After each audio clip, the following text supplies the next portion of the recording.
কালকি 2898 এডি কিছুক্ষণের মধ্যেই তাদের রিলিজ ট্রেলার নিয়ে আসছে। এটা একটা নতুন আপডেট। রিলিজ ট্রেলারটা অ্যাকচুয়ালি কি? রিলিজ ট্রেলারটা অ্যাকচুয়ালি একটা ক্যাটালিস্টের মতন কাজ করে। অ্যাডভান্স বুকিং বা ওপেনিং ডেজ বা ওপেনিং উইকেন্ডের ক্ষেত্রে এই রিলিজ ট্রেলার প্রচণ্ড পরিমাণে ইম্পর্টেন্ট। কারণ রিলিজ ট্রেলার একটা ক্যাটালিস্ট, মানে দর্শকের মনে খিদেটা প্রচণ্ড বাড়িয়ে দেয়।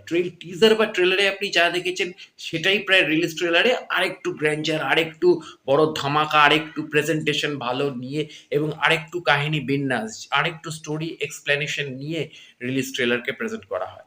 যেমন আপনাদের মনে আছে কিনা জানি না, সালারের সময়ও কিন্তু দুদিন আগে সালার টিম রিলিজ ট্রেলার দিয়েছিল। এটা সাউথ ইন্ডাস্ট্রির একটা নিয়ম হয়ে গেছে এখন, যে রিলিজ ট্রেলার একটা আলাদা দিতে হয়। এছাড়াও ডুঙ্কির মানে ফার্স্ট যে ওপেনিং ডে যে ফার্স্ট শো, সেই শো এর অন্তত 12 ঘন্টা আগে ডুঙ্কি তার লাস্ট গানটা রিলিজ দেয় রাত্রি 9টার সময়, শুনবে বদনা।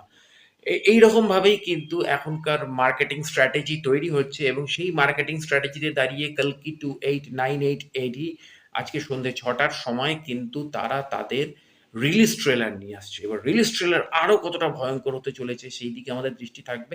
কিন্তু স্টোরি লাইন আমি যেটা বলে দিয়েছি আমার পাস্ট ভিডিওতে, দেখে নিন। সেই স্টোরি লাইন অনুযায়ী গল্প চলবে, কারণ স্টোরির প্যাটার্ন সেইটাই বলা হচ্ছে। এবার বাদবাকি আমাদের রিলিজ ট্রেলারের দিকে নজর থাকছে। অবশ্যই আমার চ্যানেলটি সাবস্ক্রাইব করে বেল আইকনের নোটিফিকেশনটি অন করে দিন। এবছরের সবচেয়ে বড়, এখনো অবধি সবচেয়ে বড় রিলিজ হতে চলেছে কালকি 2898 এডি। প্রায় 600 থেকে 700 কোটি টাকা বাজেটের ছবি, এবং যার উপর ইন্ডাস্ট্রির অনেক কিছু ডিপেন্ড করছে, এবং যে কনসেপ্টের উপর অনেক কিছু ডিপেন্ড করছে। সেই কারণে এই ছবিটার দিকে আমাদের সবচেয়ে বেশি নজর রয়েছে। আর অবশ্যই আমার চ্যানেলটার দিকেও সাবস্ক্রাইব করে বেল আইকনের অল নোটিফিকেশনটা অন করে জুড়ে থাকুন। দেখা হচ্ছে পরের ভিডিওতে। নমস্কার।